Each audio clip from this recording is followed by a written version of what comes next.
Welcome to a world of opulence, ambition, and shattered dreams.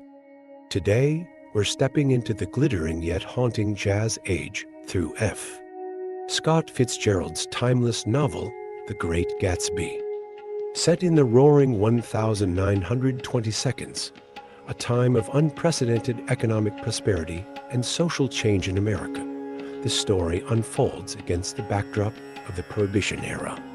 This was a decade when jazz was king. Flappers defied conventions, and the stock market seemed unstoppable.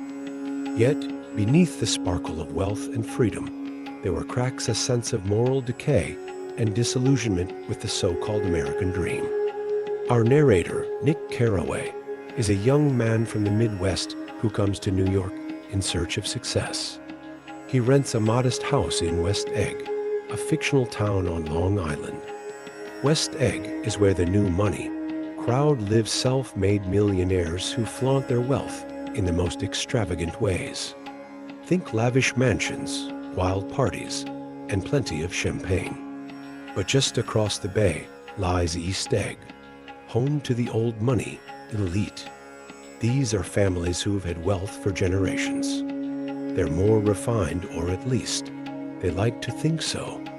It's here that Nick's cousin, Daisy Buchanan, and her husband, Tom, reside. Tom is arrogant and brutish, with a streak of entitlement a mile wide. Daisy, on the other hand, is beautiful, charming, and complicated. She's both enchanting and deeply flawed, embodying the allure and the emptiness of this glittering era. And then there's Jay Gatsby, Nick's enigmatic neighbor in West Egg.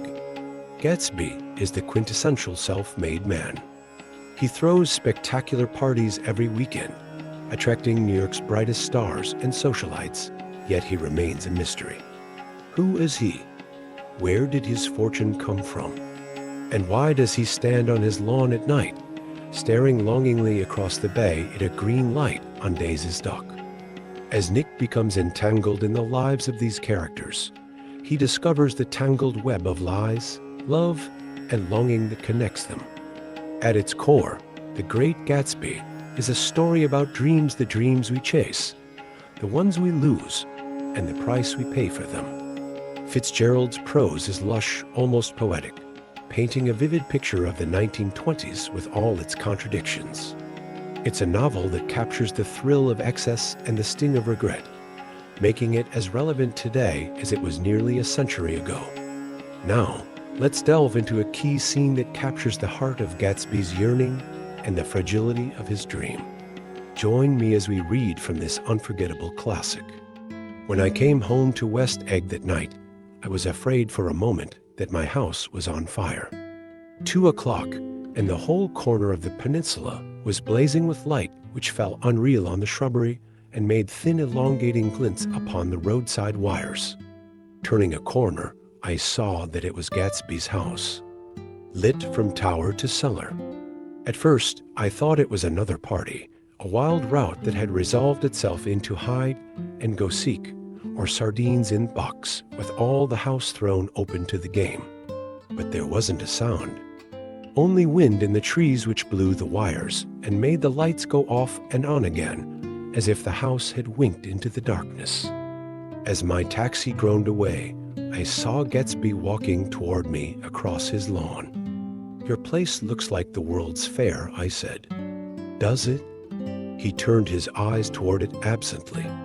"I have been glancing into some of the rooms. Let's go to Coney Island, old sport." "In my car. It's too late." "Well, suppose we take a plunge in the swimming pool? I haven't made use of it all summer." "I've got to go to bed." "All right." He waited, looking at me with suppressed eagerness. "I talked with Miss Baker," I said after a moment. "I'm going to call up Daisy tomorrow and invite her over here to tea." "Oh, that's all right," he said carelessly. "I don't want to put you to any trouble. What day would suit you?" "What day would suit you?" He corrected me quickly. "I don't want to put you to any trouble, you see. How about the day after tomorrow?" He considered for a moment. Then, with reluctance, "I want to get the grass cut," he said. We both looked at the grass. There was a sharp line where my ragged lawn ended, and the darker, well-kept expanse of his began. I suspected that he meant my grass. "There's another little thing," he said uncertainly, and hesitated. "Would you rather put it off for a few days?" I asked. "Oh, it isn't about that. At least," he fumbled with a series of beginnings. "Why?" I thought, why? "Look here, old sport, you don't make much money, do you?" "Not very much." This seemed to reassure him, and he continued more confidently. "I thought you didn't. If you'll pardon my UC, I carry on a little business on the side, a sort of sideline, you understand. And I thought that if you don't make very much, you're selling bonds, aren't you, old sport? Trying to. Well, this would interest you. It wouldn't take up much of your time, and you might pick up a nice bit of money. If the Great Gatsby happens to be a rather confidential sort of thing, I realize now that under different circumstances that conversation might have been one of the crises of my life. But because the offer was obviously and tactlessly for a service to be rendered, I had no choice except to cut him off there. "I've got my hands full," I said. "I'm much obliged, but I couldn't take on any more work. You wouldn't have to do any business with Wolfsheim." Evidently he thought that I was shying away from the Ganuchin mentioned at lunch, but I assured him he was wrong. He waited a moment longer, hoping I'd begin a conversation, but I was too absorbed to be responsive, so he went unwillingly home. The evening had made me light-headed and happy. I think I walked into a deep sleep as I entered my front door. So I didn't know whether or not Gatsby went to Coney Island, or for how many hours. He glanced into rooms while his house blazed gaudily on. I called up Daisy from the office next morning and invited her to come to tea. "Don't bring Tom," I warned her. "What? Don't bring Tom? Who is Tom?" she asked innocently. The day agreed upon was pouring rain. At 11 o'clock, a man in a raincoat dragging a lawn mower tapped at my front door and said that Mr. Gatsby had sent him over to cut my grass. This reminded me that I had forgotten to tell my Finn to come back, so I drove into West Egg Village to search for her among soggy whitewashed alleys and to buy some cups and lemons and flowers. The flowers were unnecessary, for at 2 o'clock, a greenhouse arrived from Gatsby's with innumerable receptacles to contain it. An hour later, the front door opened nervously, and Gatsby in a white flannel suit, silver shirt, and gold-colored tie hurried in. He was pale, and there were dark signs of sleeplessness beneath his eyes. "Is everything all right?" he asked immediately. "The grass looks fine, if that's what you mean." "What grass?" he inquired blankly. "Oh, the grass in the yard." He looked out the window at it, but judging from his expression, I don't believe he saw a thing. "Looks very good," he remarked vaguely. "One of the papers said they thought the rain would stop about 4.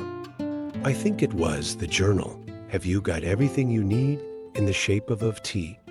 I took him into the pantry where he looked a little reproachfully at the Finn. Together, we scrutinized the 12 lemon cakes from the delicatessen shop. "Will they do?" I asked. Of course. They're fine." And he added hollowly, "Old sport." The rain cooled about 3:30 to a damp mist through which occasional thin drops swam like dew. Gatsby looked with vacant eyes through a copy of Clay's Economics, starting at the Finnish tread that shook the kitchen floor and peering toward the bleared windows from time to time as if a series of invisible but alarming happenings were the Great Gatsby taking place outside. Finally, he got up and informed me in an uncertain voice that he was going home.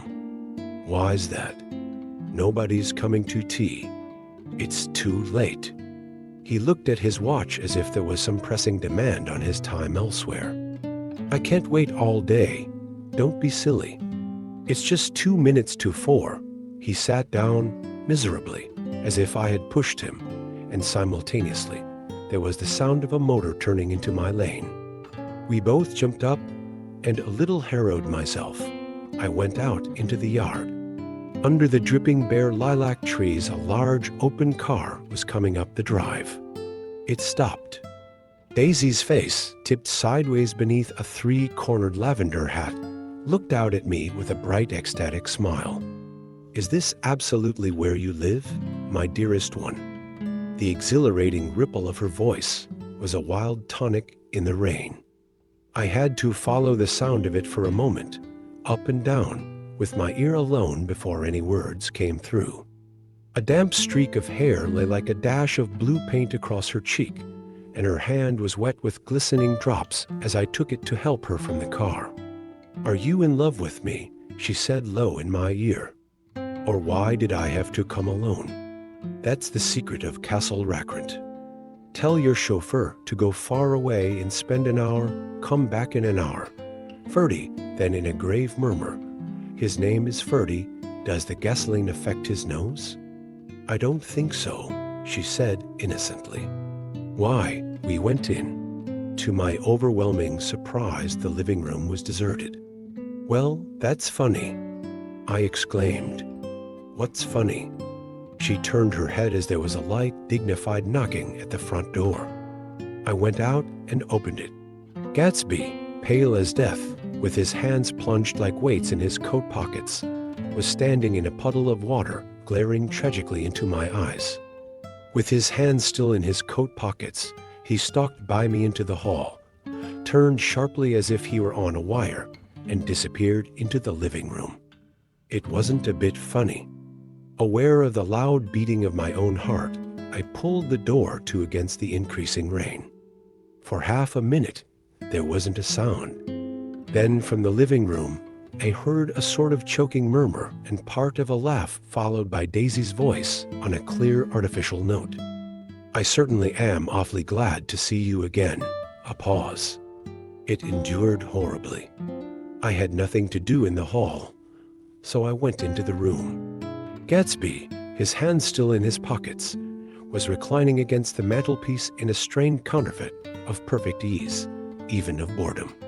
His head leaned back so far that it rested against the face of a defunct mantelpiece clock, and from this position, his distraught eyes stared down at Daisy, who was sitting frightened but graceful on the edge of a stiff chair. "We've met before," muttered Gatsby. His eyes glanced the Great Gatsby momentarily at me, and his lips parted with an abortive attempt at a laugh. Luckily, the clock took this moment to tilt dangerously at the pressure of his head, whereupon he turned and caught it with trembling fingers and set it back in place. Then he sat down, rigidly, his elbow on the arm of the sofa and his chin in his hand. "I'm sorry about the clock," he said. My own face had now assumed a deep tropical burn. I couldn't muster up a single commonplace out of the 1,000 in my head. "It's an old clock," I told them idiotically. I think we all believed for a moment that it had smashed in pieces on the floor.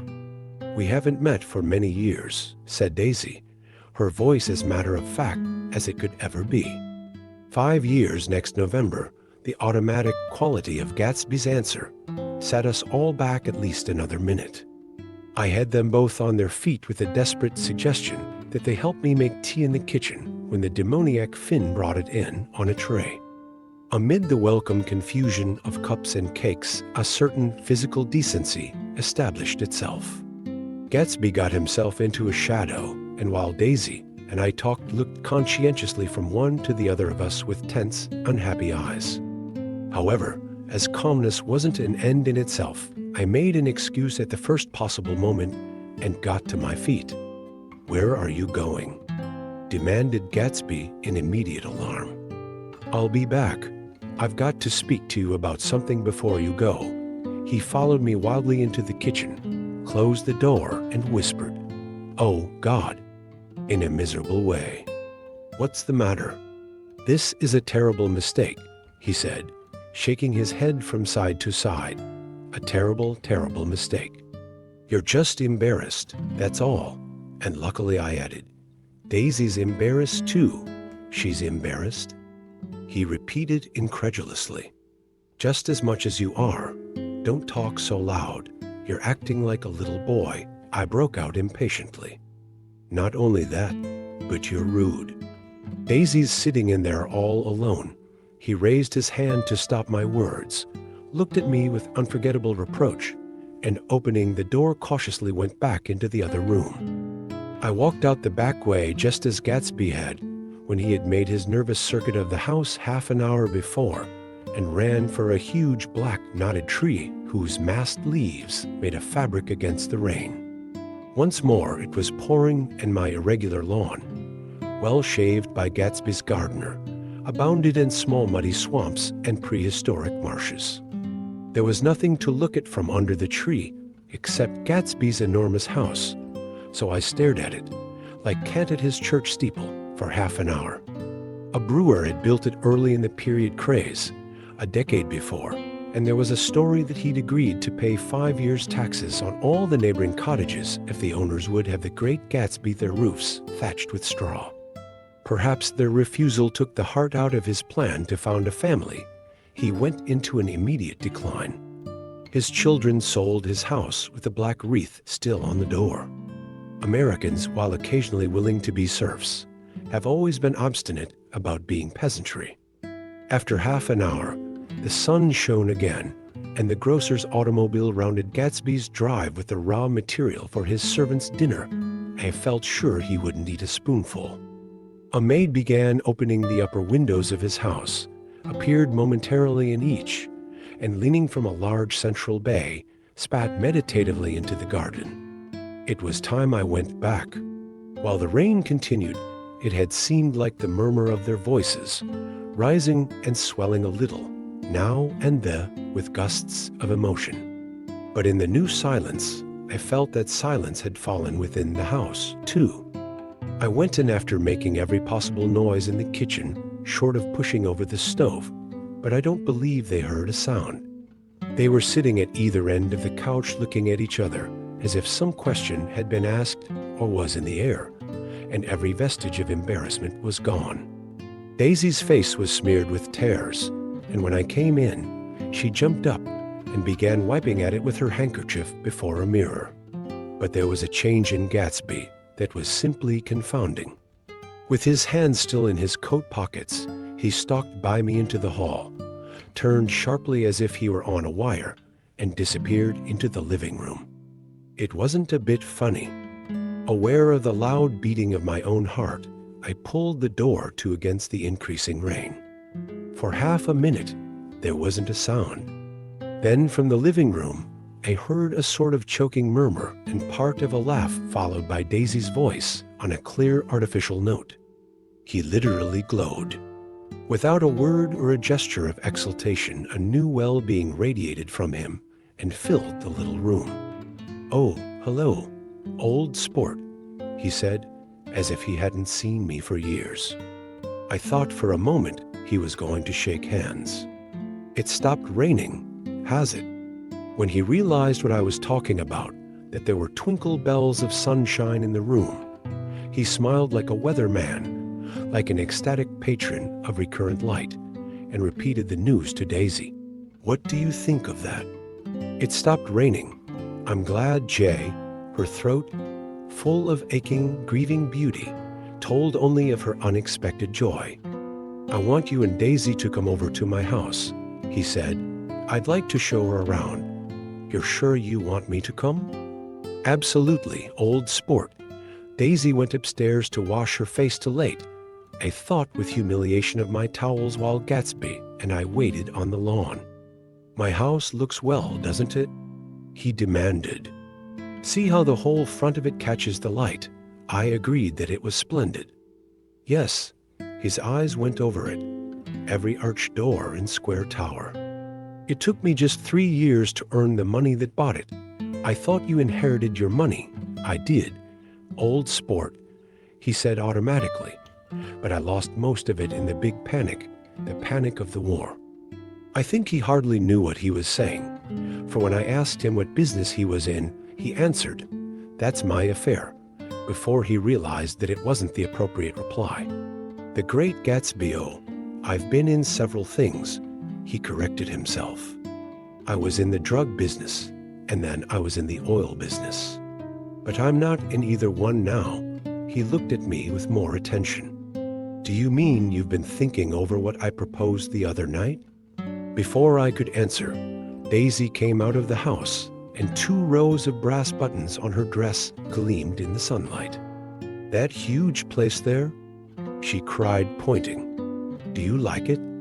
I love it, but I don't see how you live there all alone. I keep it always full of interesting people, night and day. People who do interesting things. Celebrated people. Instead of taking the shortcut along the Sound, we went down the road and entered by the big postern.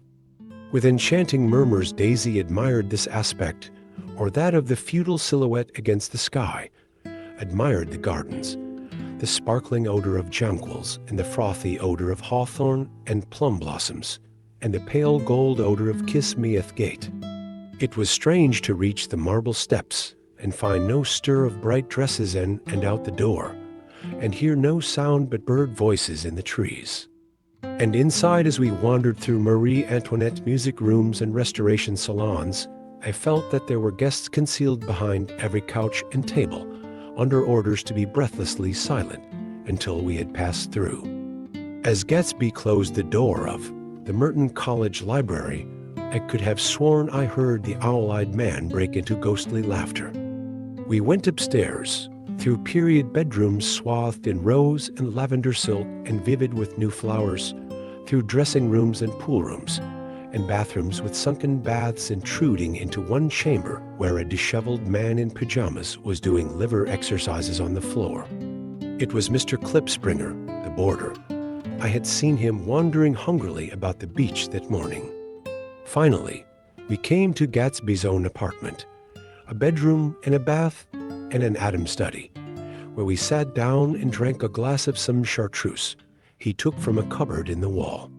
He hadn't once ceased looking at Daisy, and I think he revalued everything in his house according to the measure of response it drew from her well-loved eyes. Sometimes, too, he stared around at his possessions in a dazed way, as though in her actual and astounding presence none of it was any longer real. Once he nearly toppled down a flight of stairs. His bedroom was the simplest room of all, except where the dresser was garnished with a toilet set of pure dull gold. Daisy took the brush with delight and smoothed her hair, whereupon Gatsby sat down and shaded his eyes and began to laugh. "It's the funniest thing, old sport," he said hilariously. "I can't when I try to." He had passed visibly through 2 states and was entering upon a 3rd. After his embarrassment and his unreasoning joy, he was consumed with wonder at her presence. He had been full of the idea so long, dreamed it right through to the end, waited with his teeth set, so to speak, at the Great Gatsby, an inconceivable pitch of intensity. Now, in the reaction, he was running down like an overwound clock. Recovering himself in a minute, he opened for us 2 hulking patent cabinets which held his massed suits and dressing gowns and TIs, and his shirts, piled like bricks in stacks a dozen high. I've got a man in England who buys me clothes.